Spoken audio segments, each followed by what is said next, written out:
नमस्कार बंधुगण, आज आमर यह भिडियो रे आमे आपनको चारोटी चढ़ई एक बहुत सुंदर कहानी सुनाइबा जाउछु। एक समयर कथा। चारोटी चढ़ई गोटे गछ उपरे रहुथिले। सेमाने परस्पर पक्का सांगसाथी थिले।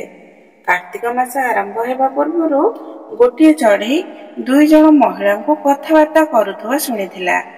सेही महिला माने कार्तिक मासर व्रत फल और नियम विषय आलोचना करुथिले। चढ़ईटी को यह शुणी बहुत भल लगिला। से तार सांग मानू कार्तिक स्नान पर प्रस्तुति करदेला। एबे चारोटी चढ़ई कार्तिक मासरे गंगा नदी कूल गोटे गछ उपरे रहिबाकु लागिले। सेमाने गंगारे स्नान करुथिले, पूजा करुथिले और व्रत पालन करुथिले। एहिपरि पूरा कार्तिक मास अतिबाहित हैला। प्रतिपदा दिन सेमाने खिचुड़ी तैयारी करिबा पई घिओ डाली और चाउल एकाठी कले एवं खिचुड़ी तैयारी कले। तापरे समस्त स्नान करिबाकु गले। प्रथमे गोटे चढ़ी स्नान करी फेरिला। ताकू बहुत जोर भोक लागिथिला। से खिचुड़ीर बांफ खाइदेला और सोई पड़िला। तापरे द्वितीय चढ़ईटी आसिला। स्नान परे ताकू मध्य बहुत भोक लागिथिला। से खिचुड़ीर पानी पीदेला और सोई पड़िला। एबे तृतीय चढ़ईटी आसिला। ताकू मध्य बहुत जोर भोक लागिथिला। से खिचुड़ीटा खाइदेला और से मध्य अन्य दुईटी चढ़ईक संगरे सोई पड़िला। एबे जेतेबेले चतुर्थ चढ़ईटी आसिला, से देखिला जे अन्य तीनोटी चढ़ई सोईछंती। ताकू लागिला जे एमाने खिचुड़ी खाई सोईछंती। से खिचुड़ीर खसड़ा खुर्चना खाइदेला और से मध्य सोई पड़िला। सेही संध्यारे देवलोकरु एक तूफान आसिला और सेही चारोटी चढ़ई मरीगले। परवर्ती जन्म जो चढ़ई बाष्प खाइथिला, से राजांक घरे राजकुमारी हुई जन्म नेला।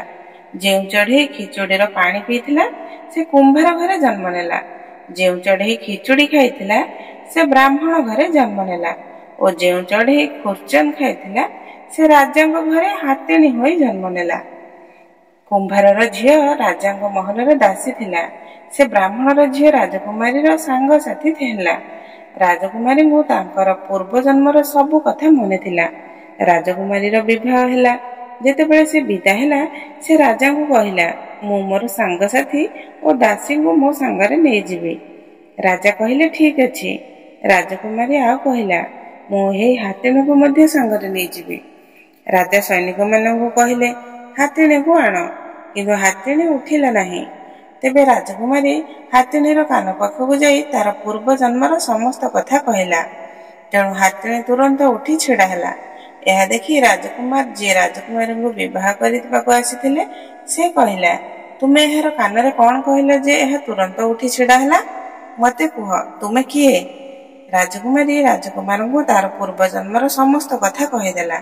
राजकुमार कहिले, कार्तिक स्नान एते फल हुए जे चढ़ई को मनुष्य जन्म मिले। तेबे आमे मध्य एही वर्ष जोड़ी रे कार्तिक स्नान करिबो और खूब दान पुण्य करिबो। राजकुमार और राजकुमारी जोड़ी रे कार्तिक स्नान कले, जहा फल स्वरूप से माने एही लोकर सुख संपद भोग करी शेषर वैकुंठ प्राप्ति हासिल कले। हे ठाकुर जी महाराज, जेपरी राजकुमार और राजकुमारी को वैकुंठ वास देइथिले, एही कहानी को कहूथुबा शुणुथुबा और हुंकार देउथुबा समस्त उपरे आपणकर कृपा करंतु। बोलंतु कार्तिक महाराज कर जय।